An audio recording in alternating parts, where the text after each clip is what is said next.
छोटे मगर मेरे लिए बहुत महत्वपूर्ण कार्यक्रम में उपस्थित एसएसबी के सभी जवान भाइयों और बहनों, आप सभी को नमस्कार। मैं इसलिए कह रहा हूं कि मेरे लिए बहुत महत्वपूर्ण कार्यक्रम है, क्योंकि जब दिल्ली में या देश के किसी भी कोने में निश्चिंत होकर हम देश की सीमाओं की सुरक्षा का विश्वास के साथ दम भरते हैं, वो इसलिए भरते हैं कि इतनी कठिन परिस्थितियों में आप लोग इस सीमाओं की सुरक्षा भी करते हैं और सजग प्रहरी के नाते यहाँ पर खड़े रहकर देश को सुरक्षित करते हैं। और मेरे लिए साथ में ये सौभाग्य का विषय है कि 0 पॉइंट पर आकर आज आपके लिए जो सुविधाएं नरेंद्र मोदी सरकार ने बनाई है, इसका लोकार्पण कर उसका निरीक्षण और आप लोगों के साथ मिलने का अवसर इस बीओपी फतेहपुर में मुझे मिल रहा है। ये मेरे लिए सौभाग्य की बात है मित्रों। साथ रखिए बहुत जहां तक हमारी सीमाओं की सुरक्षा का सवाल है, हमारे सुरक्षा बल देश की सीमाओं की सुरक्षा करते हैं।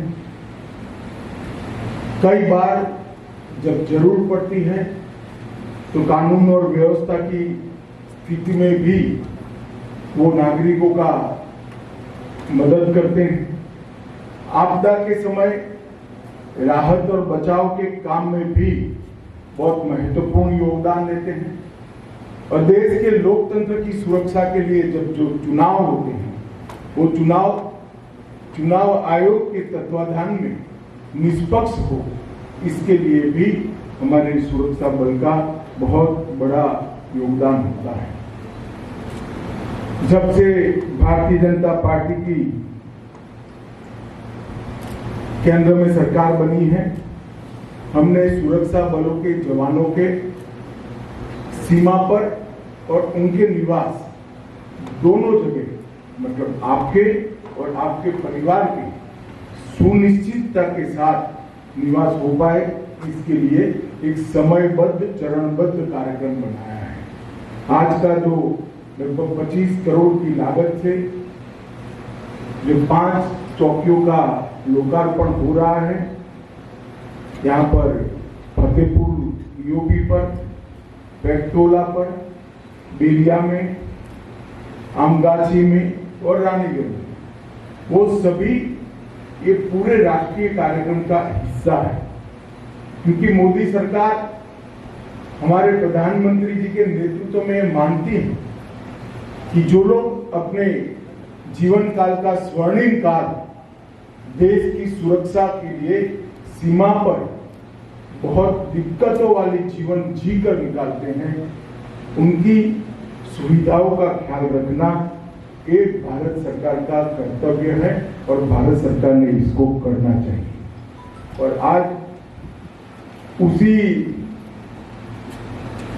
अनुसंधान में जवानों का आवास, एनसीओ बैरक, चौकी इंचार्ज आवास, जवान का मैस, शस्त्रागार, भंडार कक्ष और लगभग 10 किलोवाट पावर का सोलर प्लांट, ये सारी चीजों का आज यहाँ पर लोकार्पण हो रहा है।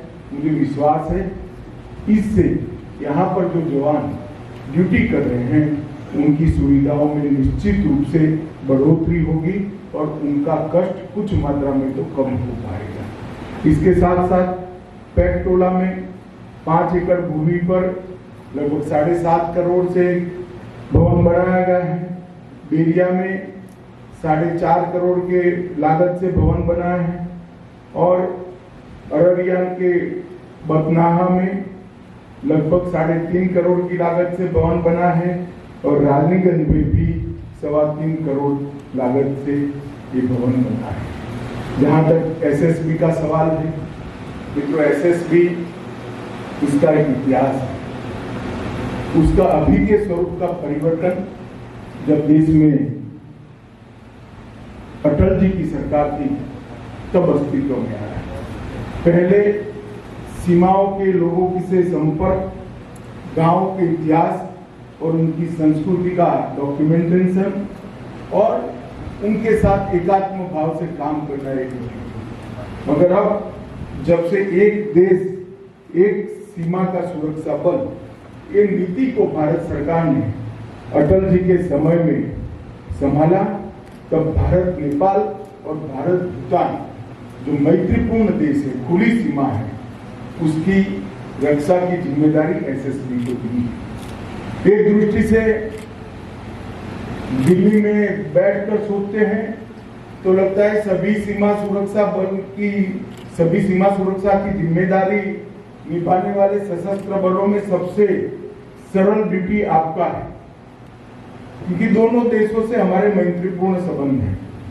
मगर जब बॉर्डर पर 0.2 पर आकर देखते हैं या आपके डीजीपी साहब जब मिलने आते हैं, तब मालूम पड़ता है कि सबसे कठिन ड्यूटी आपका है, क्योंकि यहाँ तार नहीं लगा है, यहाँ बाढ़ नहीं लगी है, ये खुली सीमा।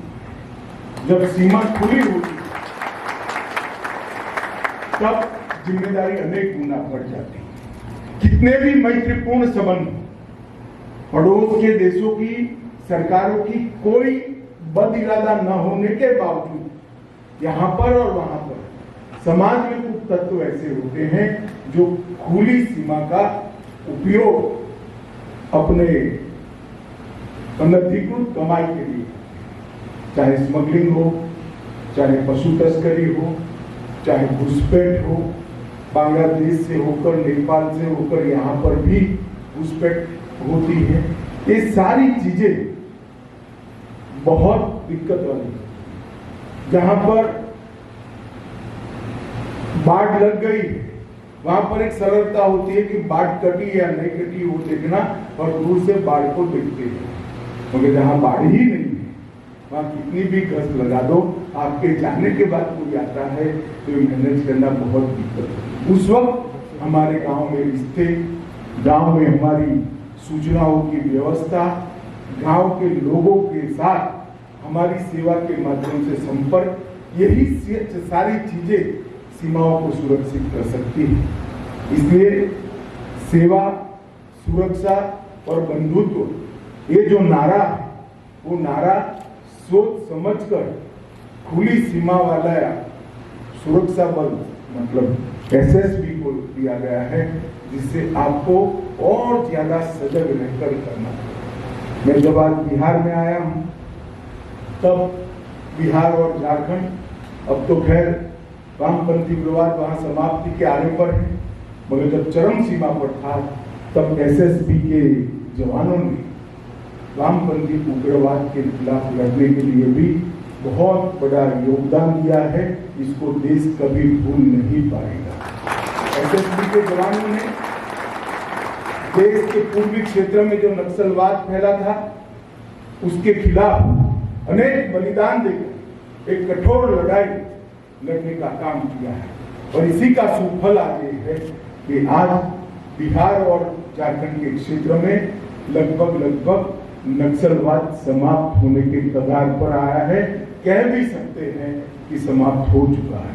पूरा पहाड़ हो, जंगल हो, दोनों जंगलों में आज हमारी सीआरपीएफ की एक प्रकार से वर्चस्व स्थापित होने का काम समाप्त कर दिया गया है, और इसमें एसएसबी के योगदान को पूरा देश हमेशा ध्यान में रखेगा।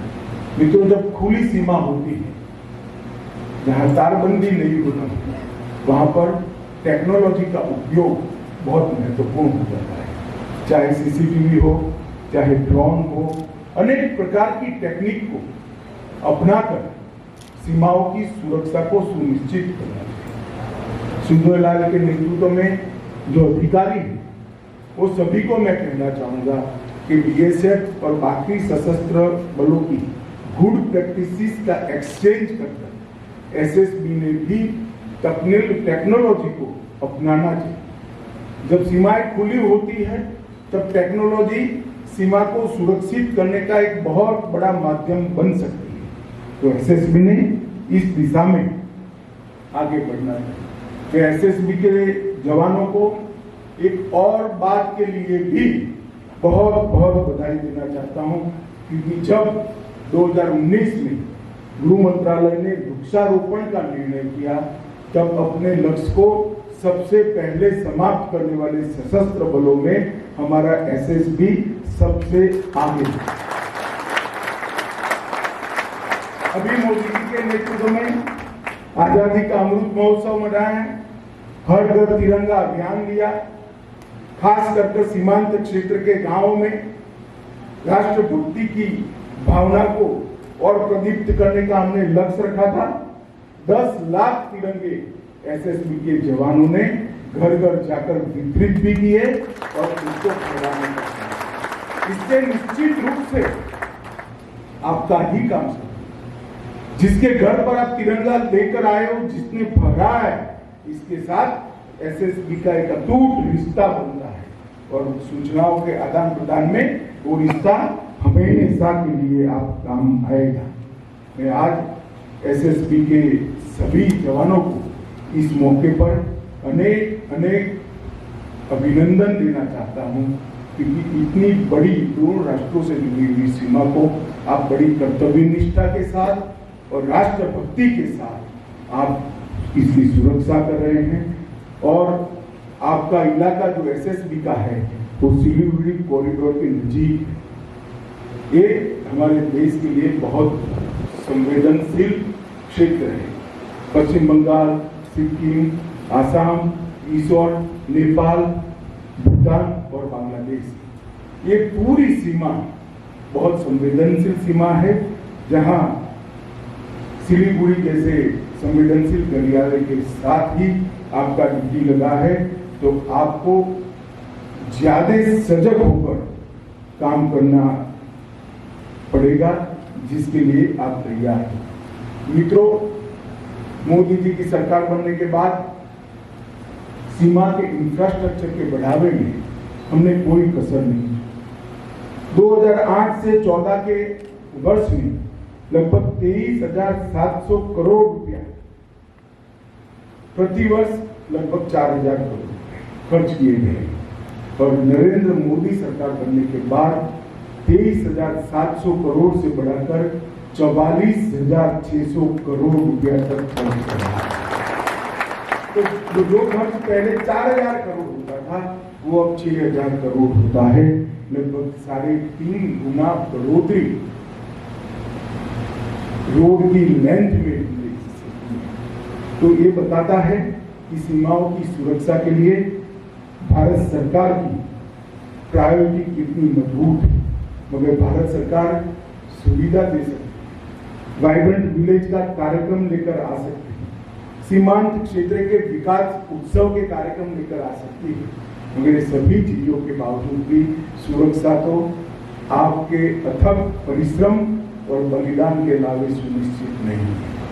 मैं जब भी नेपाल और भूटान बॉर्डर की बात करता हूं, मैं हमेशा सुनिश्चित रहता हूं, क्योंकि मेरा एसएसबी का जवान, मेरे एसएसबी की जवान बहन जो मुस्तैदी के साथ इसकी सुरक्षा करते हैं, राष्ट्र को इस बॉर्डर से कभी खतरा हो ही नहीं सकता। इतनी निश्चिंतता के साथ मैं पूरे देश में जहां जाता हूं वहां बताता हूं। आज यहाँ 0 पॉइंट पर नेपाल बॉर्डर पर मैं पहली बार आया हूं। इसके बाद जनवरी के सप्ताह में मेरा यूपी में कार्यक्रम है, ये भी 0 पॉइंट पर है।